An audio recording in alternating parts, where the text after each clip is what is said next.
Lawrence on his first NFT drop, which is part of this much larger project, which you see next door. But really, thank you, Christina, for putting the idea in my head, and I've been a huge fan of Lawrence's work. So please, a warm round of applause to Lawrence Lek. Well, yeah, thanks, everyone. Can everyone hear okay? I'm going to give a kind of brief overview of my work and basically what led me to this form of digital art making. In the last 5 days, I feel I've kind of gone really deep, and from being a digital artist working online for the last 2 years to really doing something so, full of face-to-face interaction, like explaining what I do from so many different perspectives. I mean, first off, I feel my thing really is world building, which as I hear is a term that's been said a few times today. And I come at this from actually a background in architecture and electronic music. And over the last 10 years, in the visual art field, broadly speaking, I feel one of the greatest challenges for an artist like me, a media artist, is to create long-form work. I think especially in the last 3 or 4 years, with the rise of more streaming platforms, TikTok, Instagram, and the demand for ever more atomized, shorter content has grown so much, both from an artist's point of view, as I feel sometimes there's not that much difference between, I ask myself, what is the difference between what I'm doing and being a content creator? And I think there's so many interesting parallels between these things.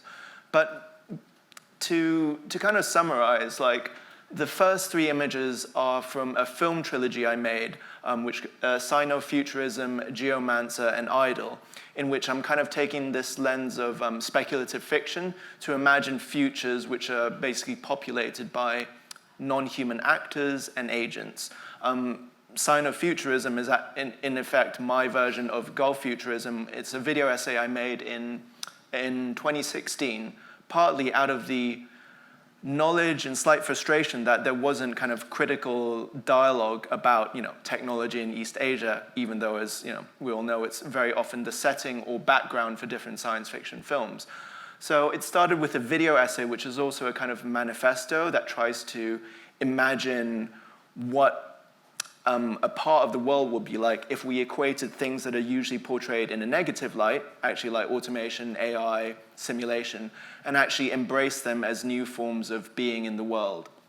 The next 2 films, Geomancer and Idol, are really about taking this video essay and thinking about how it would operate as a fiction film. So they're both kind of narrative science fiction films, basically, but made in a video game engine, which is my general process is I'll kind of create a 3D world, at the same time develop the soundtrack, write a script for it, and render out a film that might be installed as a video game or as an installation. This is the kind of timeline to the different worlds that I've built in the last 8 years. So it started off with a kind of series called Bonus Levels, which I was thinking about how do I use virtual worlds and game engines to build a site-specific video game. So in what ways can this idea of site specificity and sculpture and land art actually inform the way I build virtual worlds? The Sino-Futurism series, as I was saying, was centered around this trilogy, but also contained video games and different side projects that really explored this idea of Sino-Futurism and kind of multimedia artworks. The current series, Nepenthe, is basically what I've been working on here. And quite unusually as well, because I've been exhibiting in an art fair, I kind of don't have the opportunity to create a site-specific installation to go along with the virtual world like I usually would do. So the way I kind of exhibit works also draws a lot from the different contexts that I'm making things in. Because I have a background both in architecture and electronic music, I'm always thinking about how to create a spatial analog to the virtual or fictional worlds that I'm building. In Geomancer, even though I was thinking about the geopolitics to do with Sino-Futurism, it was actually more of an empathetic story told from the point of view of a super intelligent AI that basically discovers that they're going to be decommissioned. So, of course, I mean, this was made in 2017, and there was a lot of discussion about that time because of the game between AlphaGo, the Go-playing AI, and Lee Sedol, the Korean Go master. And so I was thinking what the future manifestation of this kind of super intelligence would be, where they're not optimized to play a game against a human, but they're optimized for creativity. The sequel to Geomancer was Idol. So whereas Geomancer looked at the kind of visual aspects of machine learning and subjectivity, with Idol, I was actually looking at the music industry specifically, because I often find that the music industry and music technology and platforms nowadays, they're often the ones that first, how should I say, make prototypes of new technologies, new distribution technologies, from wax cylinders to CDs to streaming to Spotify to torrents, and actually essentially pave the way for different art forms, whether that's film or visual arts. Idol was a feature film made in a video game engine called Unreal. And then later, I actually made my first, I wouldn't say it's an NFT project, but it would say it was more like a kind of NFT merchandise for an exhibition at Transfer Gallery, which happened last April, in which I made a kind of loading screen, which is from the game inside the film, so the fictional game inside the fictional film, to be my first kind of NFT in that sense. And a different way of manifesting the same ideas was, this site-specific installation. In this case, a fictional nightclub from the film called Temple, which also was released as a soundtrack, and then became another kind of derivative NFT for a different site called Feral File. So in the last 12 months, one of my observations, which was also kind of unexpected, is that I was always interested in the kind of economics and market system beyond art, both as a way of earning a living, but also as a sociological phenomenon. But I'd never really seen artists, not just artworks, but artists themselves, being the commodity. So under platform capitalism, because new users to a platform add value to that platform, I thought for the first time it was unusual that new NFT platforms like Foundation and Zora and all this kind of thing were reaching out directly to artists to say, please come and join our platform. Of course, I was quite used to that in terms of new subscription services and satellite TV and so on, but I just found it very unusual in this particular instance. And at the same time, I was really thinking, how could I bring my actual interest in emotion and the more subjective qualities of narrative artwork into what I was doing? So the Nepenthe series, which has grown into Nepenthe Valley, which is launching here at Art Dubai, grew out of this interest at the intersection of healing, mental health, and virtual environments. So as Shumon was saying, Nepenthe is referring to the medicine for forgetting drawn from Greek mythology. And I was often thinking, how do virtual environments, there's a way of thinking about them in which, this Baudrillard sense, they are a simulation of reality. But going back to the discussion just now, where if you think about the entire life cycle, let's say of a building, let's say of the Burj, it starts off as a render, it's built, and then after it's demolished or destroyed some point in the future, it will also exist as an image. So what I think is kind of really paradoxical in this sense is often there's this sense that the CGI rendering, the drawing in an architect's office is somehow lesser than the material object itself. But looking at the history of sublime landscape painting and the ruin and so on, I found, for me personally, that it's actually the other way around. The entire process of material creation, at least, especially in technology now, is actually bookended by processes of the virtual and of representation. The German filmmaker and artist Harun Farocki actually did a video essay series called Immersion about virtual reality as it exists in military training. And one of his interesting observations was that in the military, because they use VR simulation to treat PTSD for military veterans, not only do they use it to treat PTSD, but before the military is deployed, they use VR and gaming simulations to train soldiers before they go into conflict and treat them afterwards. So even in the case of warfare, it's also bookended in this full simulation. So this is a way of me saying, like, what if actually, and not in a dystopian sense, because I don't necessarily think in those terms, but if, for whatever sense, we are living in a simulation or we're not, ultimately, I don't think it matters as much as how we use the opportunity of this virtual or real experience to deal with the problems of the world in a broad sense. So the first iteration of Nepenthe was for the Ljubljana Biennial in September last year. And for that, I made a 3D model of the exhibition space, but cast on a desert island. And as you walk through this simulated space, a series of narrative voiceover actually guides you through, like a guided meditation, like you might get with various mindfulness apps and so on, but guiding you through the new virtual world. But it's trying to, instead of trying you to beat the game or play or explore or engage with a sense, it's trying to make you forget where you've come from before you arrived at this particular place. So in this simulation, which goes from the outside, this exterior environment, into the inside, I was also thinking about what psychologists call the doorway effect, which is basically when you find yourself in the kitchen and you can't remember why you're there in the first place. So apparently it's because going through a doorway, like this one, because of the change of surroundings, the change of light, atmosphere, smell, and it resets your short-term memory. So your awareness, your attention gets focused into scanning your new surroundings, and you essentially forget. So I thought with Nepenthe, what if this environment was actually a virtual environment, but it could trigger the same process of forgetting? So I tried a few different experiments with this in different settings, with this link of architecture and forgetting. So that for when I started talking to Christina about Nepenthe Valley, I wanted to bring together many different things. One is my interest in this sublime landscapes and image making with video game worlds.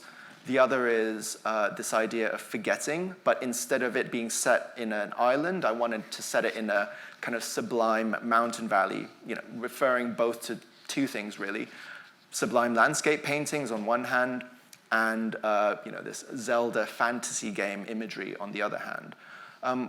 One of the challenges I thought, so usually when I was building up these series of works, it would essentially work quite haphazardly, I would be like, okay, here's a commission, how can I make it work together with that one?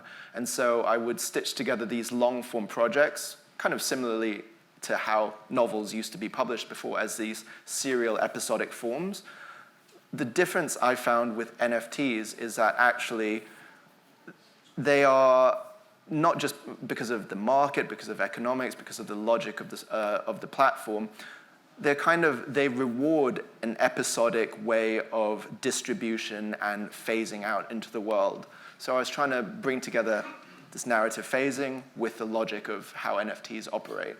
At the same time, I really wanted to basically do what I do best, is create these landscapes. So these are some of the images and places from Nepenthe Valley, whereas I would usually start by creating a video game and then breaking it down. Here I wanted to create 4 of the different places from Nepenthe Valley, each of which kind of evoke a kind of archetype of architecture that is about healing. So a spring, a shrine, a tree house, and a lodge. And situate them in the world with various images that together create like a landscape of the whole environment. And the idea is that over the next 12 months, we'll be building this out into a game that will actually be a video game rather than these discrete places as well. So that's all I want to say really for now about the Valley, and happy to answer any questions. Thank you, Lawrence.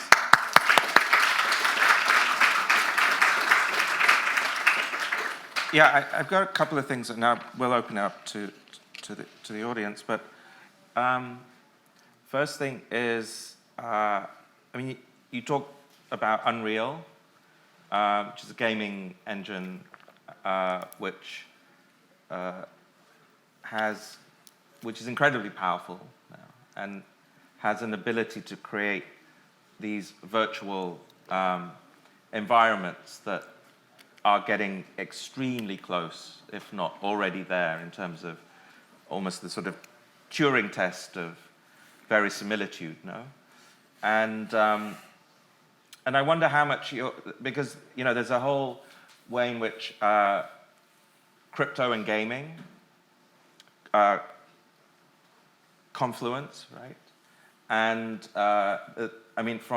there's of course the way in which crypto is gamified, of course, so it's sort of sociological aspect, certain kind of competitive financialization, all of that kind of stuff. Then there's also literally the fact that the spaces in which NFTs first really had uptake were in games, no? And the whole notion of buying skins, and then extremely rare skins, and so we're getting that notion of scarcity, of digital scarcity within a digital environment, and then most recently, certainly over the last few months, there's been a huge pushback by the traditional gaming world against NFTs, no?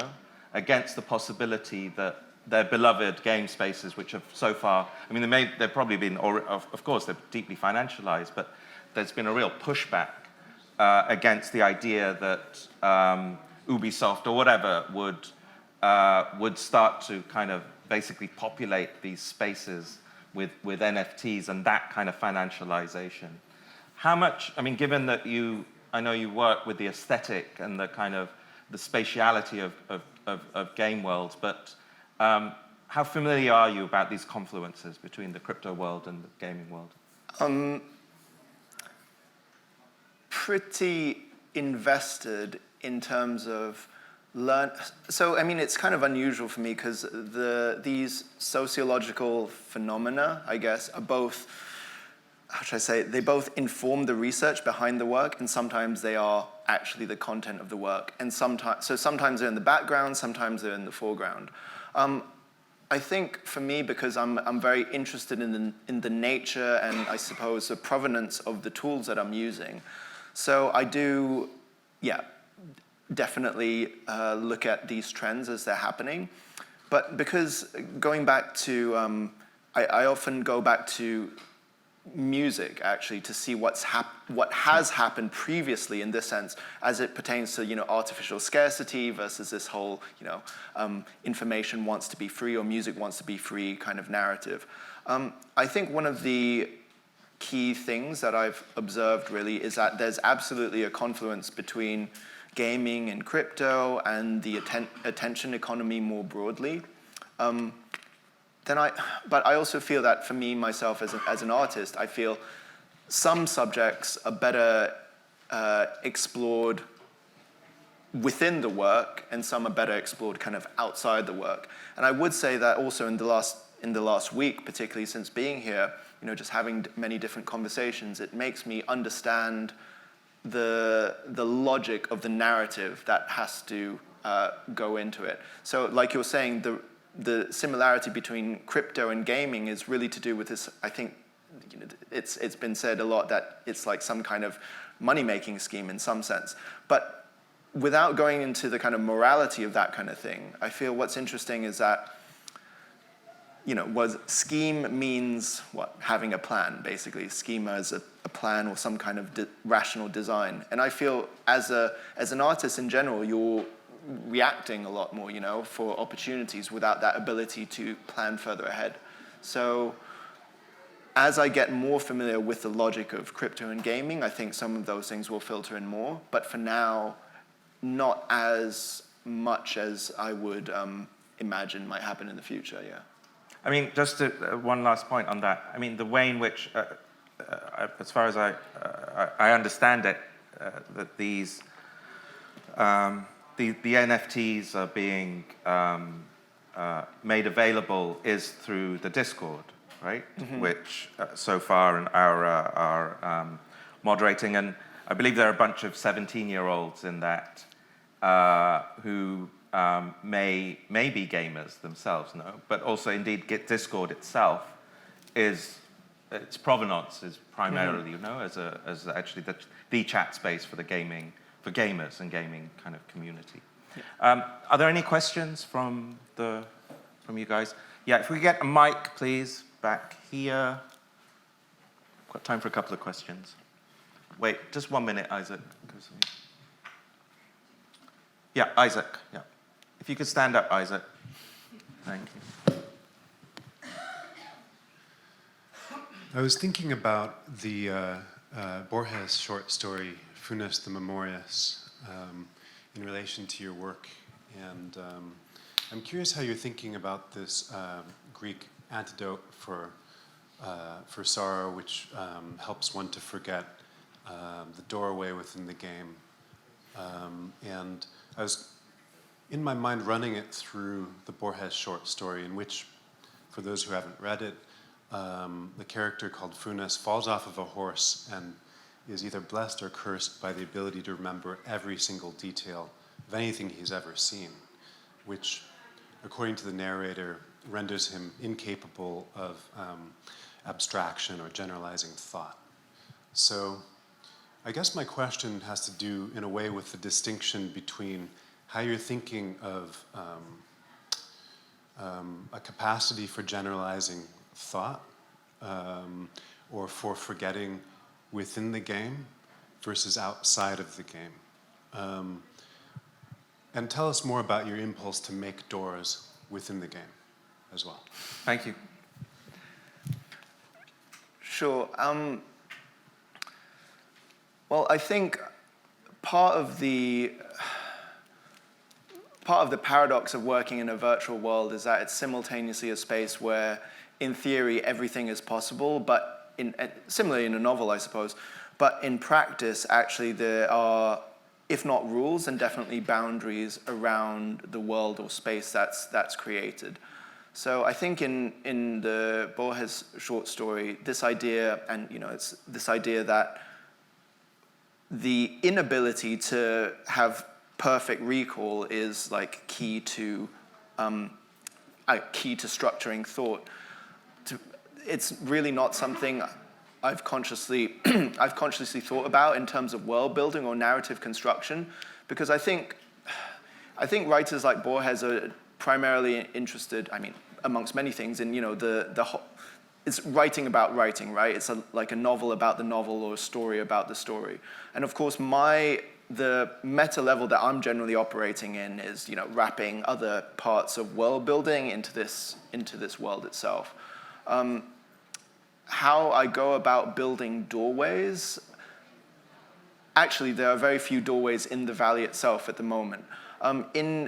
In gaming, actually, the use of valleys and doorways and portals is actually as much of as much of a performance optimization as it is an aesthetic thing. So, for example, if you have a level on a spaceship, you go from one large environment with enemies into it, through some doors, into a corridor, and into another environment. The function of the doors and the corridor is to, well, literally for the computer, if not the player, to forget to unload the last level and to load up the new one. And for outdoor games, it's a similar thing. Like you often would have, especially in more like 90s, early 2000s PlayStation games, outdoor locations with lots of mountains and valleys. And the purpose of the valley is the same as the corridor in a spaceship. It's so that you can unload the previous level as well. So I think what's funny is, actually just thinking about it now, this relationship between the virtual memory of the computer and the subjective memory of the player as well. But in the case of Nepenthe Valley, it's essentially the doorway is less of a literal doorway like in the first version of Nepenthe. It's more just the frame of the screen. Thank you. Anyone else? One last question over here. I can't. Oh, it is you, Sky. I couldn't tell with the mask. Could you stand up, please? Thank you. Thank you, Lawrence and Shimon. I'm really struck by the comparisons you make to the novel, or kind of like literary mechanisms within your work. And I'd love to hear more about what that means to construct these narrative arcs. In some senses, as a writer, I think a lot about narrative trust, what it means to trust a narrator and where they're going to take me. And perhaps in this kind of virtual simulation, you're flung into the world and you have maybe no choice but to trust it. So yeah, I'd just love to hear more about how you write these things. Thank you. Sure, thanks for the question. I think, again, because at least for me, the first-person point of view is like such an implicitly subjective form of the video game. I mean, if we take a comparison compared to, let's say, cinema, where if you have a Steadicam tracking shot, it's generally with a sense of ultra-subjectivity. It's really, very often in horror films or a kind of film or genre in which this heightened fear or tension is really part of it. Whereas in a video game, first-person perspective is almost a default setting, especially nowadays. I think what's interesting, and I often think, actually, firstly, in terms of the novelistic form of fictioning or fiction-making, the difference between first, second, and third points of view and first, second, and third, points of view as a writer and as a cinematographer, basically. So in the films, let's say Geomancer and Idol, because those are basically narrative fiction films, I'm a screenwriter and I'm trying to create narratives that might work as internal monologue, but there's dialogue there, and the way that the camera operates is that it's sometimes a first-person camera, sometimes it's a third-person camera.